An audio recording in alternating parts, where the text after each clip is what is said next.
completely machinima.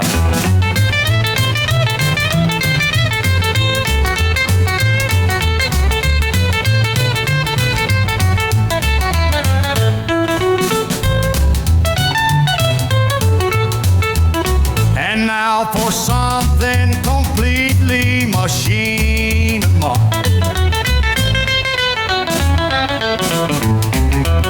And now for something completely machinima.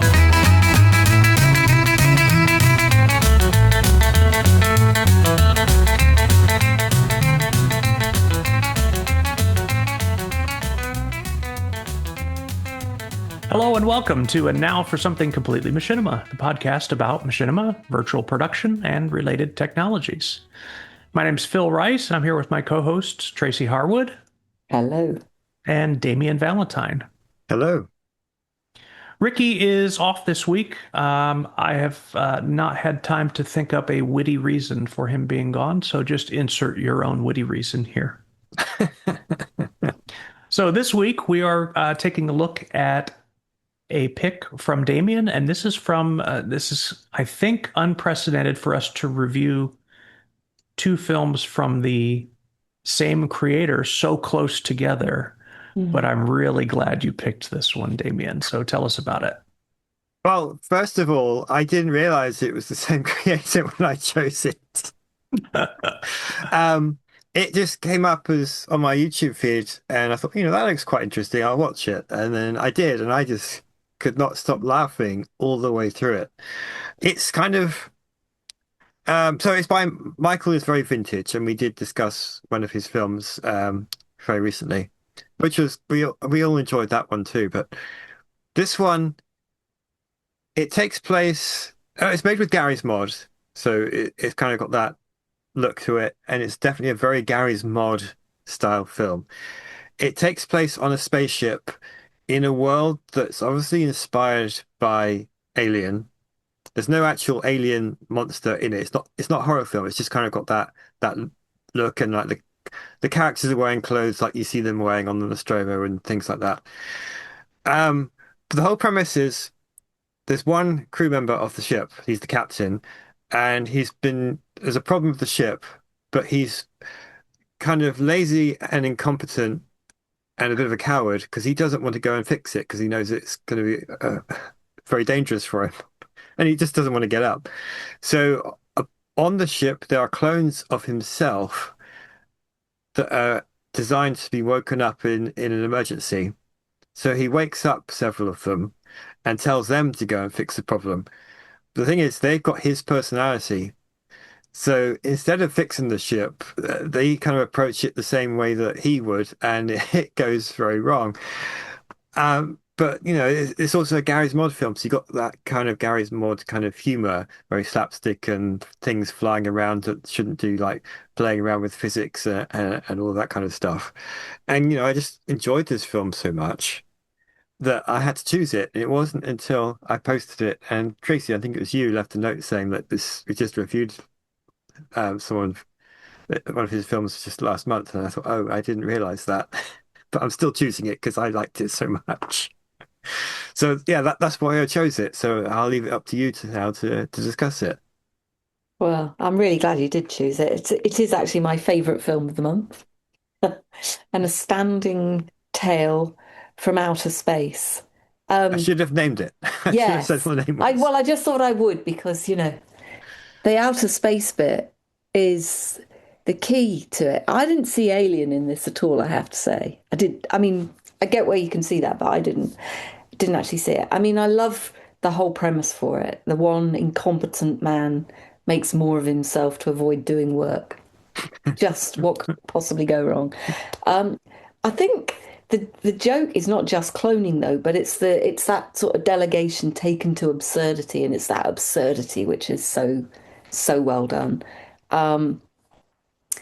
So this guy decides to make more of himself rather than become more competent and solve the problem. I mean, the satire really is kind of the failure of the bureaucracy of it, really, the failure of leadership, the avoidance of responsibility, and this kind of fantasy that technology can kind of solve these flaws, these character flaws in these five biological clones that this guy then, you know, gives life to at the press of a button. I mean, the very way that they're ejected from their pods to, it just is just so brilliantly well done. I mean, the kind of the idea of what labor might be, how panic is dealt with among these five, these, their various different kind of egos and their approaches to solving problems. I mean, what I think is really well done in this is that somehow he's managed to create six different personalities out of this one character. And you can see that there are very distinctive personality threads in each of them, him being the original and then these five clones. That's that's that just taps into what Garry's mod is kind of all about too. This idea that you've got these repeatable, posable, manipulable assets. I mean, the humor is very deep in this. I think it's very well done. I love that opening shot, that sort of spaceship crisis, that explosion of kitchenalia. That just sets the scene for it, even though you don't kind of really. Well, in fact, when I first saw it, I was thinking, what's the series that's just being made at the moment? Just the guys just finished filming episode 3 of it that we're all kind of chomping at the bit to kind of watch. Gosh, it's the name of it. It's just, I've forgotten the name of it. Anyway, he's just created the third episode, and it's got the same sort of start, roughly, as that to it, and then it just goes completely awry. You know, the thing that I liked about the start of it is that it very much evokes kind of what do you call it, mid-century sci-fi magazines and this kind of exaggerated B-movie trailers that we're all kind of fond of, and it's kind of definitely got that B-movie aesthetic about it, which it taps into. And I kind of felt it wasn't so much Alien as it is more Red Dwarf and maybe Futurama, and these kind of workplace sitcoms that you might kind of see. I mean, I absolutely loved it. I think the clones themselves, they're wonderfully a wonderfully comic ensemble together from this kind of one identity. And I think Michael is really leaning into the Gmod strengths with it's proper slapstick, as you say. And Ricky would have loved that sort of slapstick sort of side of it, I think.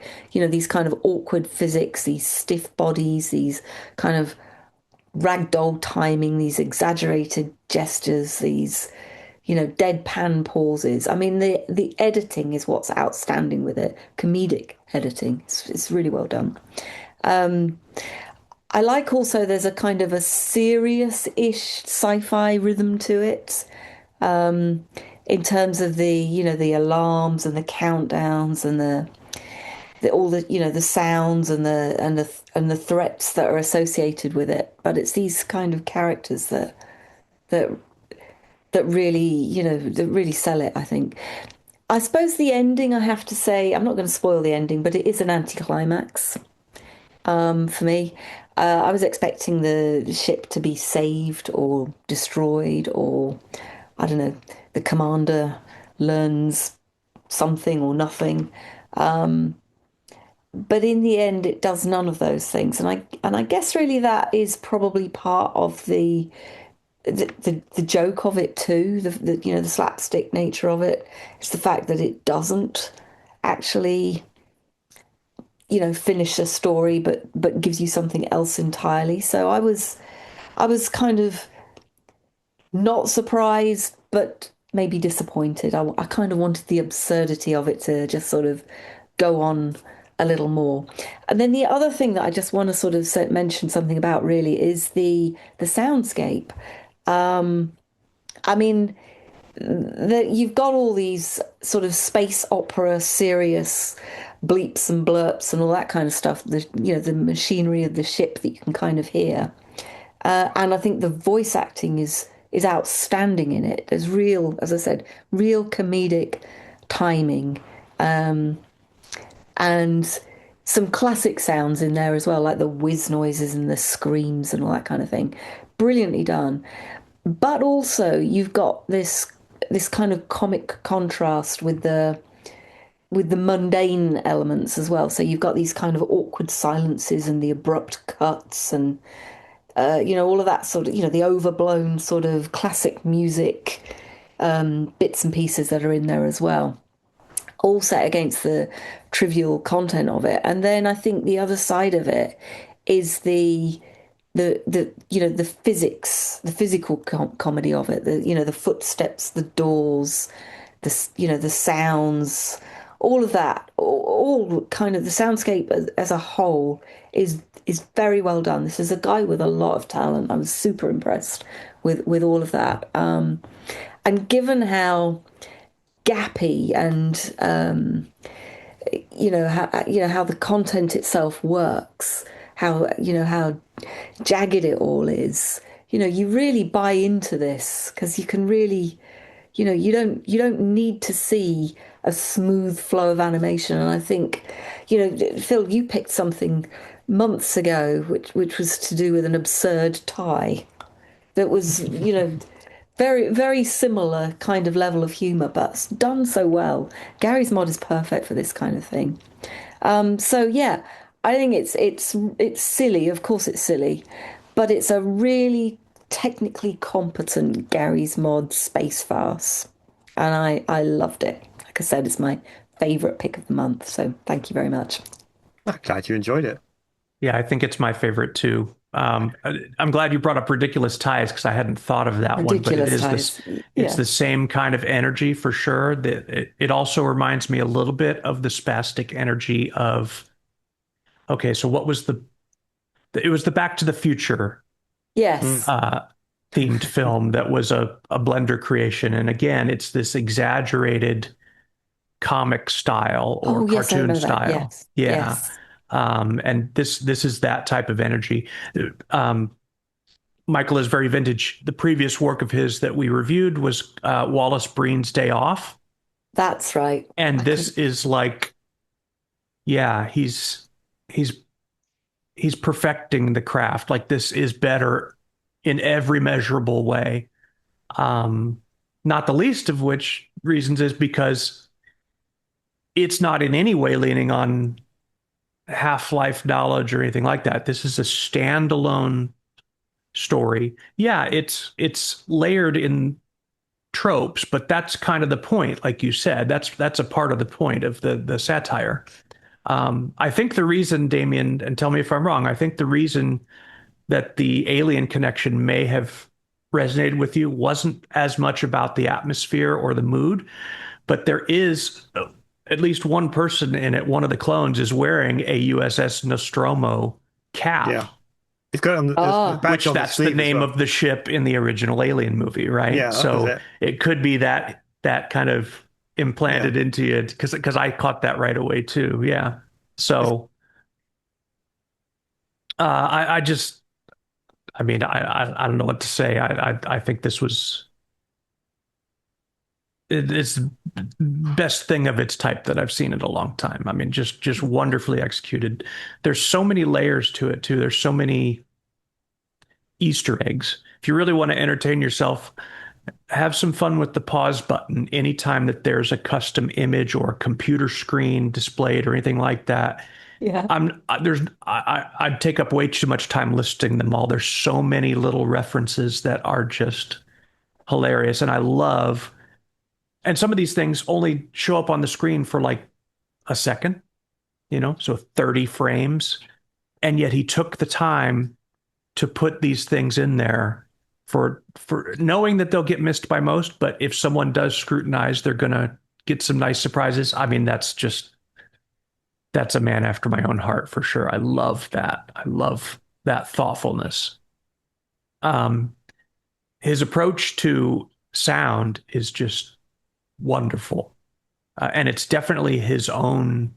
He That's part of his brand. Like nobody's doing it quite like that. Yeah, he's borrowing techniques from different things or whatever, but the end result is this highly exaggerated sound that evokes like the old classic Warner Brothers cartoons, Coyote and Roadrunner. There's a lot of Yeah. exaggerated sound effects there, but they all kept theirs kind of within a certain framework that once you came to understand it, you knew what to expect, right?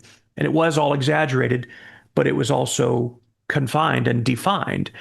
And he just constantly looks for places to just break convention. And I think that extra layer that he's adding, I think the term that I would use for it is it's a meme layer of sound effects. So Uh-huh. these extra Mm. screams, the fact that every little motion where there might normally be just a Foley sound to indicate movement, instead it's like a scraping sound or something just super exaggerated for all these movements. There's little laughters or sound effects that are just inserted that really don't have anything like they're not sounds from the world, right? It's this additional layer that he's put over the top of it. The very first of those, I think, is when the spacewalking astronaut near the beginning of the movie misses his target, and there's this exasperated, Yeah. tirade that comes out. It's a sample from somewhere else, like, and yet he just puts it in, and it doesn't have to fit per se. Like there's no attempt to sand off the edges to make it sound like it. He's leaving the sharp edges on purpose because it adds to. That's the style that he's done, and I really like that. It's very hard to do that. Like it would be Mm. very hard to emulate that, um, because it has an element to it that at first glance it sounds accidental, but it's very deliberate. All those sounds, everything that he's put in is very deliberate. It's as thought out as those Easter eggs on the screens that I mentioned that you can catch with hit and pause. So yeah, I really like his approach to sound. It's definitely part of his own unique style. We've talked about filmmakers kind of evolving into a style to where it's not that they keep repeating the same thing, but there are elements to what they bring to the table that you can recognize their work from it. I think Tom Jantel is a great Mm. example of that. Even though it'd be really hard to pinpoint, well, what is it that makes a Tom Jantel film a Tom Jantel film, right? But you just know, you can see it. Yeah. And I think that Michael here has developed that. It's his own flavor. And while Damien, you may have picked this one this time without realizing it was the same guy, I think that will be harder to do as Michael's work goes forward because he really is perfecting that, his flavor, just sticking with it and making it more and more deliberate, more and more and better. So yeah, I love that.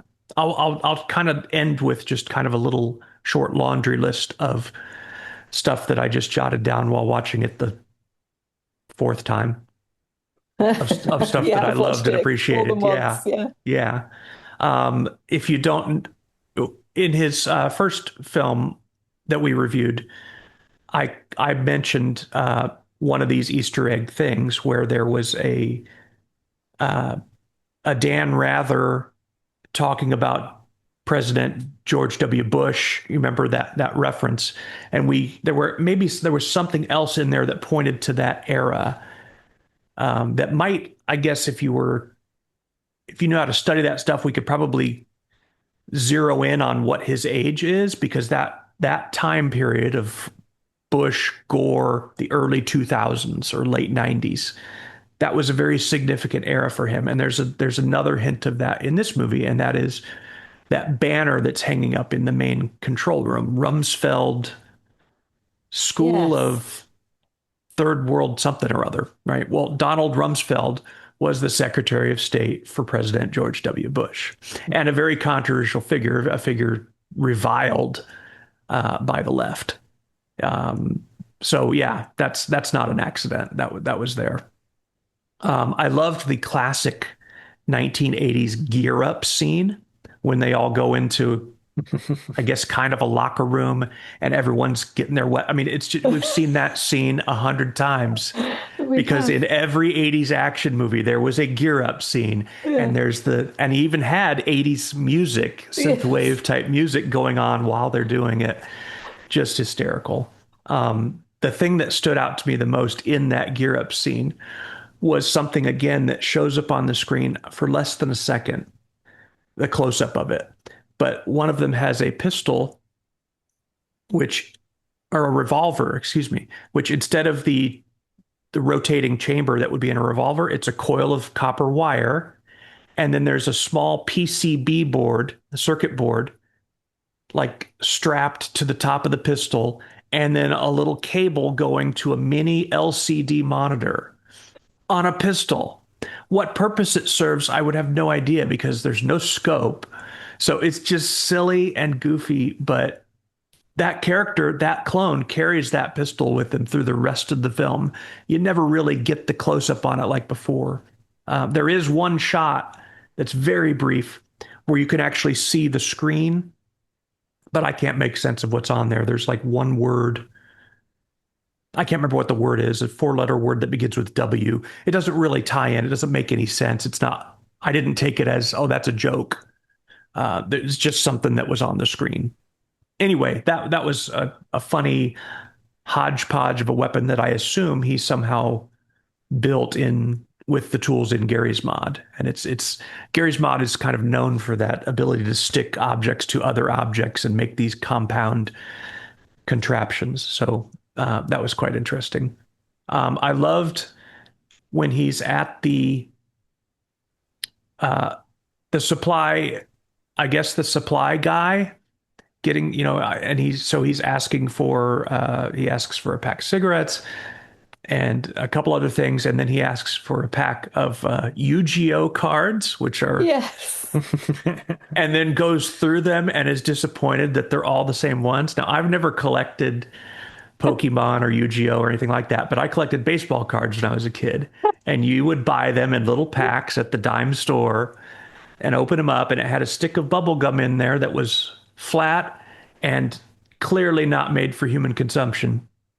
But there would be a handful of baseball cards in there. And yeah, more often than not, it's a bunch of ones that you either already have or players that you don't care about. So it was a very relatable for me experience. I assume that at some point he must have gotten into Yu-Gi-Oh or one of those card collecting games. So So you're thinking he's our sort of age, Phil, are you? Is that what I think you're? so. I Yeah. think so. Yeah. Yeah. I would guess he's probably just a little younger than us, but not much. Uh-huh. Yeah. Because Interesting. yeah, yeah. And I love that he's infusing that into a production that is most likely going to be in front of an audience that's mostly not going to get those references because of their Yeah. age. Yeah. I love that. It's just I'm going to be me, period. That's the I love attitude I that get from it. too. And I love that. Yeah.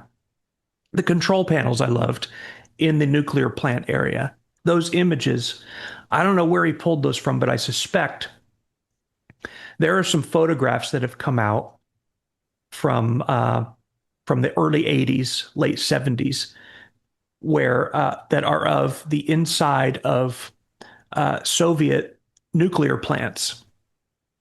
If you've ever seen the way that it doesn't look like Western, they're beautiful. Like it's just this wonderfully artistic looking set of gauges and switches and stuff. It's just an amazing looking thing. If you've ever seen the HBO series Chernobyl, um, they spend some time inside one of those rooms and they made it look really authentic. And it's just an extraordinary room of its time. I have a feeling he grabbed the images from something like that, from a real nuclear plant, because they're exotic looking and There's so many gauges, it's just beautiful. And again, this is just something that the camera just passes by in one scene in the movie. And yet he didn't just slap up a texture straight out of a video game, which usually is not nearly as detailed. If we're talking Half-Life era, their gauges weren't nearly that detailed in the video game textures. So he brought something else in, I think. And it's just a nice little touch there that gives it a little bit more of a unique feel. Um, there's one shot in the film towards the end when you see the film crew. Yes. And I just love that. Just all of a sudden, from the point of view of or I guess this would have been from the point of view of the original, he's looking at this other clone who has just pointed his pistol at another one and said, I needed that escape pod. And then you cut to behind him, and basically you see just almost in shadow, but they're there. There's whole film crew. There's a director sitting in a chair looking at his little monitor. There's a guy with the sound mic holding it up. It never gets attention called to it. It's just there in a couple little shots. Just hilarious little detail. Yeah. So I loved that. And then finally, the Verizon service charge on the distress call was just wonderfully biting satire that, frankly, you don't have to be our age or Michael's age to get that, because that is timeless. That has always been the reputation of phone companies, but mobile phone companies maybe most particularly, is that if they can charge you something extra, they're gonna. I loved that. Now, if you notice on that, the computer is notifying him by voice of this Verizon service charge, but the computer garbles the word Verizon, so you don't actually ever hear it say that. And I'm not sure if that was just a happy accident or if he did that on purpose so that Verizon, which is of course a real company, a very large company, couldn't come after him. But it still shows Verizon in the text, so I don't know. But it was a strange little thing that it actually doesn't. The computer does not say Verizon. It gets glitched in the middle of the word. I don't know if that was on purpose or not, but it's a weird little detail. So yeah, I'm going to say that's on purpose. Yeah, I think very so well too. could be. Yeah. So just I don't know what else to say. I just love this. Every time I watch it, I see a little something new. And he just released another. He's releasing quite regularly, and he just released another very short one that is basically just a mock version of an ad for like a Chinese buffet restaurant. That's all. That's what it is. But it's using Garry's mod characters and animations and his voices, and it's the same style, totally different topic. But like, if I were to show that to you and didn't tell you who it was, you'd say that's kind of looks like Michael isn't. Yeah, Yeah. Michael is very vintage. So, yeah, it's exciting. I wish that I knew a little more about him, but I also Yeah. respect his privacy. So maybe we'll get to speak with him someday because yeah, his work is pretty fascinating. Yeah, I love it. Love it. He's actually released 4 videos since I saw this one and chose it. Wow. 4. Wow. Yeah. One of them, I haven't watched any of them because I only just noticed that they're there. But one of them, it's called Looking at My Machinima Sets. And it's like a 33-minute long video. So I think it's more of Yeah, a behind the scenes kind of thing. it is. I watched that one. It's great. Okay. Yeah. I'll have to Yeah, check that out. he's building this stuff out in Hammer, which is the level editor for the Source engine. And yeah, he gives a nice little tour of this one more than any of them that we've seen of his stuff was clearly a custom set. Like this is nothing that's in any of the Half-Life games at all. But yeah, he lifts the hood and shows what he does for that, which is pretty great. I love the cinematography in this too, by the way. I don't think I mentioned anything about that, but Yeah. there's especially the special effects cinematography moments, like some of those There's one where the explosion is happening and he does this just wonderful kind of a hybrid vertigo shot, where Yes. the Yes. oh, it's just delicious. And again, that's something that lasts what, 1 to 1.5 seconds, but that's not easy to execute. It's not like if Damien and I were trying to do that in iClone, we could really tweak it and get it right and adjust the settings or whatever, but there's no such tool like that in Garry's mod. So that was something that he had to execute in the game. I believe without any scripting, like, because it doesn't have that. So yeah, it's good old fashioned machinima for sure. Brilliant. No, I could wax lyrical about it for ages. I thoroughly Yeah, enjoyed it. It was really I good. did too.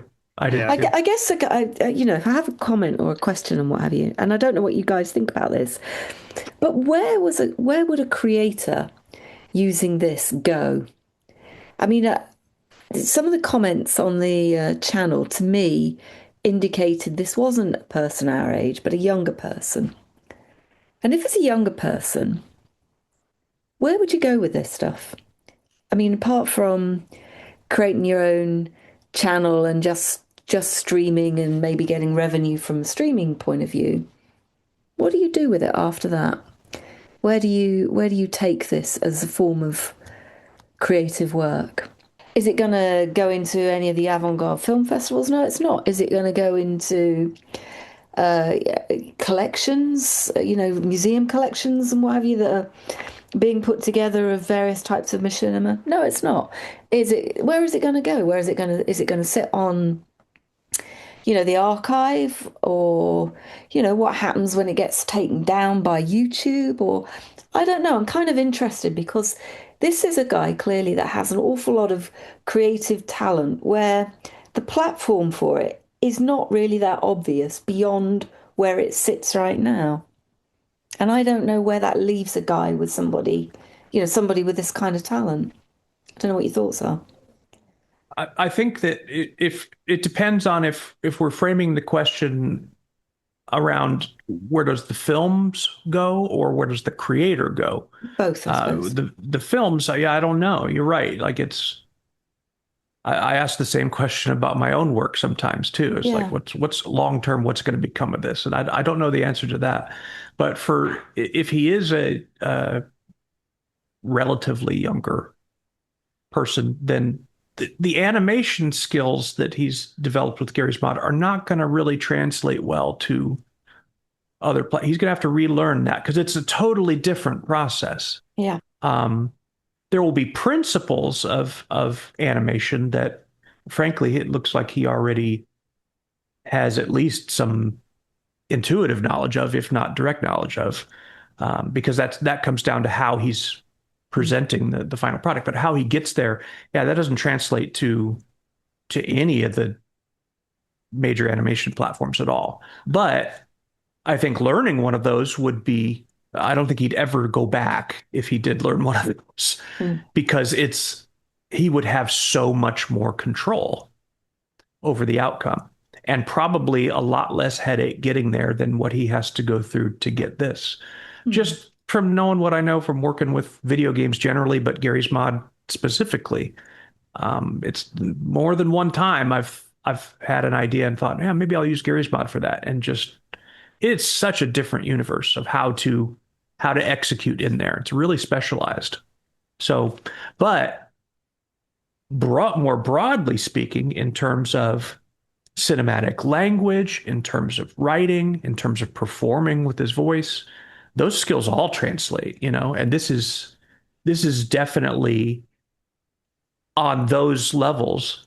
It's definitely of the caliber of stuff that has been distributed more broadly. Things like Robot Chicken and those variety type things. And frankly, everything that he shows here and executes here in terms of writing, storytelling, acting, comedic timing, he could do that with live action if he wanted to, That's what if I he was had the wondering. resources to. Totally. It would totally work as a live action thing.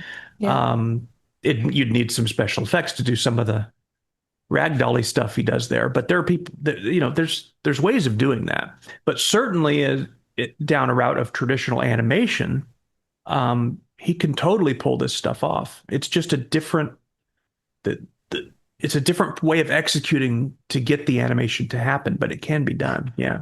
I mean, there's parts of it that would be challenging if he went, let's say, to iClone. iClone doesn't have any ragdoll uh, physics yet for uh, character bodies. Unreal Engine does, and Blender does, but the Unreal Engine one is really difficult to work with. I've tried. It's designed. Unreal Engines is designed to be optimal for gaming purposes, and so to try and use it in the context of, okay, this is a character in a story, that's a much more complicated endeavor than just, hey, get this NPC to just fall down when they're hit.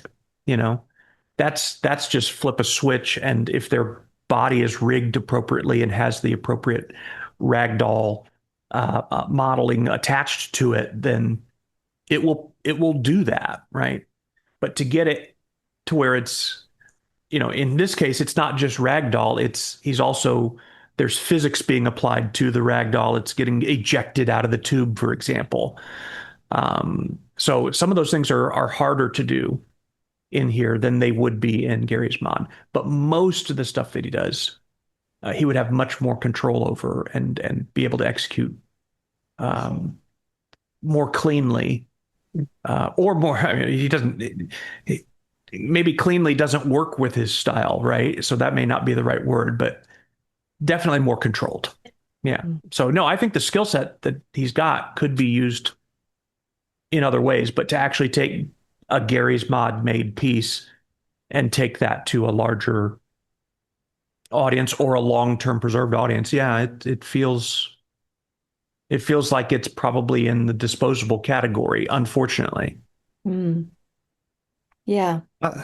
I would say there's two sides of it. Let's say if he did decide to take up iClone. I'm using iClone as an example because I'm very familiar with it. If he did learn how to use iClone, a lot of the principles about character animation and stuff are universal in a lot of other animation, like Yes. Blender and Unreal and so on. And I think because they're so widely used now, future animation platforms that we don't even know about yet will probably adopt those or be some kind of evolution of them. So if he were to learn iClone, that would help him in the future with whatever other software that will come sometime in the future. On the other hand, because iClone is so controlled, you might lose something that makes it work with Garry's mod. Like Yeah. if this exact video was made with iClone, would it be so funny? Like the scene when they've been catapulted out of when the clones first appear and they kind of hit the wall and they got the ragdoll physics. Even if you animated that by hand and had the exact same animation for the characters, but he did it by hand, would it still be as funny as knowing that that's just what Garry's mod does? Mm. It borrows a lot from Garry's mod, doesn't it? I mean, I think that game, a lot of the, I know it's not related to Garry's mod, but it is in what is being portrayed. I think by taking the content away from the game, you lose a lot of sense of it, actually. But on the other hand, he may learn things about iClone or whatever platform Yeah, that he yeah. can exploit to make jokes out of because they all have issues. We don't really focus on those, but um, there are things you can do in iClone where it goes wrong for one reason or another. And if you record that, you can have some fun with like a blooper reel or something. But this is what he would find that and make a story out of it, I would imagine. Yeah. Yeah. I can give you a couple real world examples of that. Um, so I was filming a short um, that involved a character running across the screen, left to right in front of a mirror. Uh, it was for a music video that I was making for a Weird Al type parody of a song, but the theme of the video was Zork, basically. And so this character is running across the screen. Well, I didn't know how to deal with nav meshes properly yet. I was still learning that. Mhm. And so I had the character set to run, but when it got to this point between the meshes, its foot just went wacky. It looked like he broke his ankle. And so to fix it in that video, I put like a piece of pottery right where that footfall was to cover it because otherwise it looked great. But then I took that animation scene and recontextualized it. And there was a video that I did last year for New Year's called Rearview Mirror, which is about this guy who makes these New Year's resolutions to uh, as one does, right? To okay, get up every morning, do some morning meditation, and go for a run. And then he goes for a run, and while in the middle of the run, his ankle crunches. That whole video came about because of that bug I encountered making another video, and I just reskinned everything and recontextualized it and wrote a song for it and everything. Oh, So God. yeah, totally the bugs can do that. The other one, real quick, that I'll mention is in the film that I just had in the festivals, Immersed. There's a scene where this ghostly figure is standing in front of the guy sitting in the chair, and this kind of I don't know, it like wings and tendrils or tentacles or something. This thing lines raises up behind her, and then you get a side shot.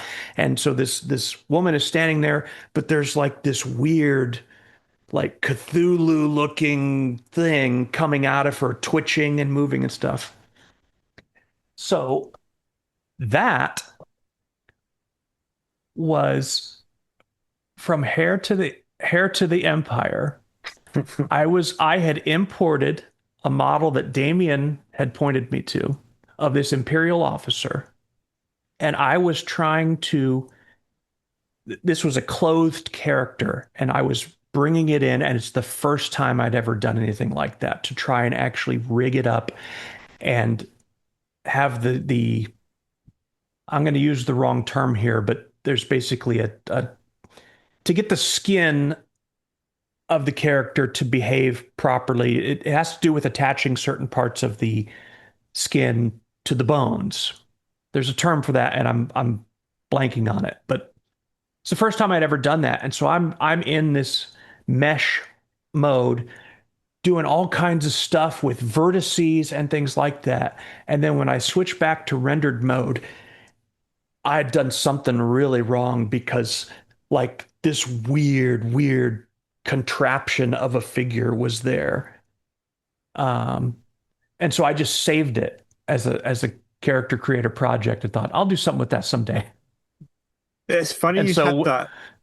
I had the exact same experience the first time I was doing that, and I think it was C3PO I brought in, and there's something about his arms that you twist them and they start going like that. And you don't want them to, but you just can't yeah, stop it. I still don't fully understand what happened there, but it was one of those things where okay, I'm gonna have to go back and start over on this, but I couldn't have made that myself if I tried. Yeah. It was a definite I screwed up somehow. Spent like an over an hour on it, and then that was the outcome. And so I just saved it, and I saved it for like a year.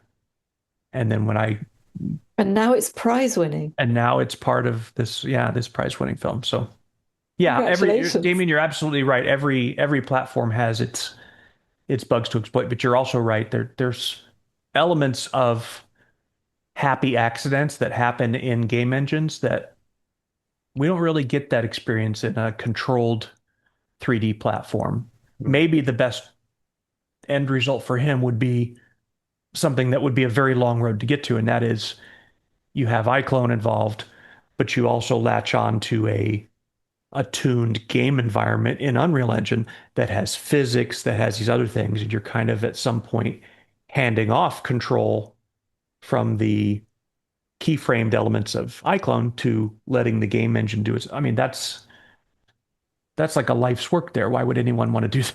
Sounds horrible. You might as well just make a game at that point. So Yes. Yes. yeah, so it's a real It's a conundrum. it is a conundrum. I was just wondering where you were going with it, but yeah. Uh, I'll finish off my bit with iClone does have physics, and I've been playing around. Well, I haven't so much more recently because I didn't really figure out how it worked. But earlier on, when I was learning iClone, I was playing around the physics, and I built the spaceship, and I wanted it to. Made out of several pieces, and I wanted an asteroid to hit it, and I wanted to see what would happen if with the physics. So I made I put the spaceship in, I got the asteroid, and I made the asteroid come towards the spaceship. But what I didn't think about was how the individual components of the spaceship would interact when they all had physics enabled before the asteroid even touched them. And it just kind of went like that and then went flying off in all directions. Yeah. So Physics engines in iClone and in Blender too are and in Unreal Engine. I've played with them all, trying to find an effect that I was looking for a video a few months ago. Yeah, they're really finicky if edges are overlapping at all and physics gets turned on, they can kind of yeah. explode. It's like they repel each other and all kinds of weird stuff. So yeah, Yeah. I'll be interested to see what the outcome is. If I kind of gave up on physics in iClone after playing with it for quite some time because I just couldn't get it to look right. But that doesn't mean that it can't look right.